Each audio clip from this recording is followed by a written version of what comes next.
మా ఫ్రెండ్ అయితే దొరికిపోయాడు. అసలు మ్యాటర్ ఏంటంటే ఈరోజు మార్నింగ్ నిద్ర లేచేసి సెహరీ తినేసి నమాజ్కి అయితే వెళ్ళిపోయాడు. ఎన్నో కష్టాలతో రెడీ అయిపోయి కాలేజ్కి అయితే స్టార్ట్ అయిపోయా. కాలేజ్కి వెళ్ళిన ఫస్ట్ పీరియడే మాకు ల్యాబ్. మీలో ఎవరైనా బీటెక్ చదువుతుంటే ఈ ల్యాబ్లో ఏం చేస్తారో కామెంట్ చేయండి. వీడియో నా ఫ్రెండ్ మహిపాల్. గుర్తుపెట్టుకో, తర్వాత మాట్లాడుకుందాం. ఆఫ్టర్నూన్ అయితే నమాజ్కి వెళ్ళిపోయి మళ్ళీ కాలేజ్కి అయితే వచ్చేసాను. ఏంటి ఇలా వెళ్తామంట రావడం మంచి పని.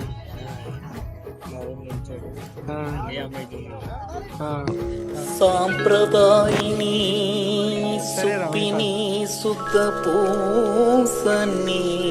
చూశారుగా ఎలా చెప్తున్నాడు, అది చెప్పు ఇది చెప్పు అని. ఇంటికి వెళ్ళిపోయినామంటే ఇఫ్తార్ టైం అయిపోయింది. సో ఇఫ్తార్ అయితే స్టార్ట్ చేసేసాను.